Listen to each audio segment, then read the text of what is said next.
Bismillahirrahmanirrahim. Assalamualaikum warahmatullahi wabarakatuh. Selamat pagi Solihah.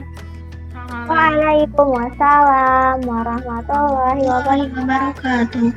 Ya, bagaimana kabarnya? Sehat semua? Alhamdulillah sehat, Bu. Nah, ya alhamdulillah Ustazah juga sehat. Sebelum kita melanjutkan KBM kita pada pagi hari ini, Ustazah mau minta bantuan Mbak Maitsa untuk memimpin doa terlebih dahulu ya, Nak. Jika berdoa dimulai. Baik, terima kasih Mbak Maitsa sudah memimpin doa kita pada pagi hari ini. Pada KBM IPS kali ini kita akan sama-sama belajar dari beberapa kisah sukses pemuda di Indonesia. Salah satunya ada Bapak Nadiem Makarim, Menteri Pendidikan kita, yang sukses dengan aplikasi Gojeknya. Nah, salah satu kunci sukses dalam kita melakukan kegiatan ekonomi adalah bagaimana kita harus bisa menerapkan prinsip-prinsip ekonomi. Nah, berikut akan Ustazah beri contoh penerapan prinsip ekonomi yang sering kita lakukan dalam kegiatan kita sehari-hari. Contoh penggunaan prinsip ekonomi di sini adalah misalnya ketika kita akan membeli sebuah buku, di mana buku yang akan kita beli tersedia di 3 toko yang berbeda. Di toko A, harga buku yang akan kita beli yaitu Rp74.500. Di toko B,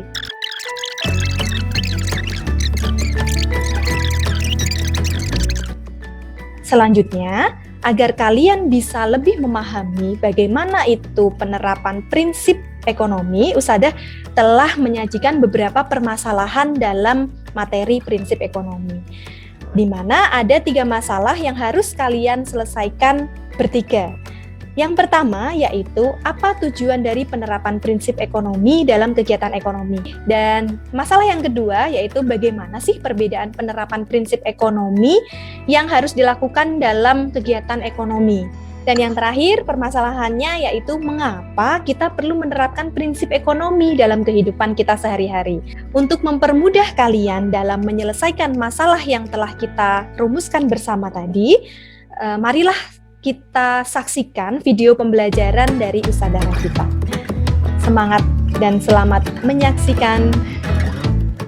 Assalamualaikum warahmatullahi wabarakatuh. Dalam video pembelajaran kali ini, kita akan sama-sama belajar tentang materi prinsip ekonomi atau panduan dalam kegiatan ekonomi agar kita dapat membandingkan secara rasional antara pengorbanan yang kita keluarkan dengan hasil yang akan kita peroleh.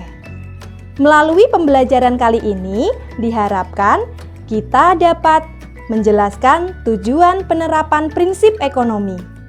Yang kedua, membandingkan penerapan prinsip ekonomi dalam kegiatan ekonomi seperti produksi, distribusi, dan konsumsi. Yang ketiga adalah kita dapat menganalisis penerapan prinsip ekonomi dalam kegiatan ekonomi yang kita lakukan dalam kegiatan sehari-hari. Apa itu prinsip ekonomi? Prinsip ekonomi adalah suatu usaha untuk mendapatkan hasil tertentu dengan pengorbanan yang sekecil mungkin.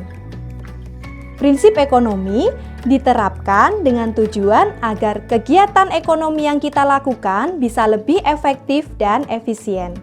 Efektif maksudnya melakukan kegiatan ekonomi tepat guna.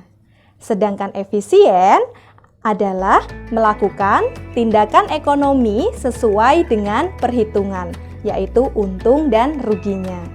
Lalu, bagaimana kita membedakan penerapan prinsip ekonomi dalam kegiatan ekonomi?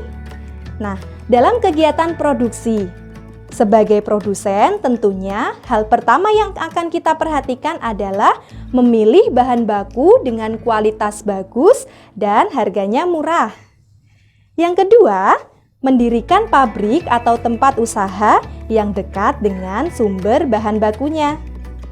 Yang ketiga, berusaha menggunakan tenaga kerja yang upahnya relatif murah. Dan yang tak kalah penting dari itu adalah bagaimana berusaha menghemat biaya produksi. Penerapan prinsip ekonomi yang kedua yaitu dalam kegiatan distribusi. Sebagai distributor, hal pertama yang perlu kita perhatikan adalah kita berusaha menyalurkan barang tepat waktu, tepat tempat, sesuai dengan sasaran. Yang kedua, mendirikan tempat usaha yang dekat antara produsen dengan konsumen. Yang ketiga, bagaimana kita berusaha memberikan layanan terbaik untuk konsumen dan produsen. Dan yang keempat adalah selalu berusaha menghemat dalam menyalurkan barang dan jasa dengan menggunakan sarana distribusi yang murah dan cepat. Penerapan prinsip ekonomi selanjutnya yaitu dalam kegiatan konsumsi. Sebagai konsumen, diharapkan kita harus bisa memilih barang yang berkualitas bagus dan tentunya berharga murah.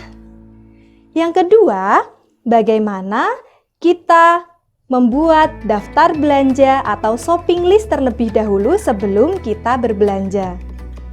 Dan yang ketiga adalah bagaimana kita harus selalu mengoptimalkan skala prioritas yang telah kita buat sebelumnya, yaitu mengurutkan kebutuhan-kebutuhan mana yang harus kita penuhi terlebih dahulu agar tidak lebih besar pasak daripada tiang. Nah, mengapa kita perlu menerapkan prinsip ekonomi dalam kehidupan kita sehari-hari? Prinsip ekonomi kita terapkan agar kita bisa menjadi individu yang hemat. Artinya, kita tidak menjadi individu yang boros, yaitu mampu mengatur barang yang kita beli sesuai dengan kebutuhan yang kita prioritaskan. Yang kedua, menjadikan kita lebih cermat. Artinya, kita bisa memilih dahulu kualitas barang yang akan kita beli sebelum kita membelinya. Yang ketiga, diharapkan dapat membentuk kita menjadi individu yang bijak dalam mengelola keuangan. Artinya, mengelola pendapatan sesuai yang telah disediakan. Misalnya, ketika uang saku kita 10.000, berarti pengeluaran kita dalam sehari tidak boleh melebihi 10.000 tersebut kan? Demikian tadi materi tentang prinsip ekonomi. Menerapkan prinsip ekonomi bukan berarti kita harus selalu perhitungan dalam mengalokasikan rizki. Dari sahabat Nabi Muhammad SAW, Ali bin Abi Thalib berkata, "Jadilah dermawan, tetapi jangan jadi pemboros. Jadilah orang yang sederhana, tetapi jangan menjadi kikir." Itu saja. Terima kasih. Wassalamualaikum warahmatullahi wabarakatuh. Nah, demikian tadi telah kita saksikan bersama video pembelajaran dari Ustadzah. Semoga melalui video pembelajaran tadi, kalian bisa bersama-sama menyelesaikan permasalahan-permasalahan tentang prinsip ekonomi dengan lebih jelas. Ya, Us. Oke, bisa dimengerti ya, Nak? Ya, Us. Alhamdulillah. Terima kasih atas perhatian kalian. Marilah kita tutup KBM IPS hari ini dengan bacaan hamdalah dan doa penutup majelis. Kepada Mbak Aida, Ustadzah persilakan untuk menutup KBM hari ini. Alhamdulillahirabbil alamin. Subhanakallahumma wa bihamdik. Asyhadu an la ilaha illa anta astaghfiruka wa atubu ilaik.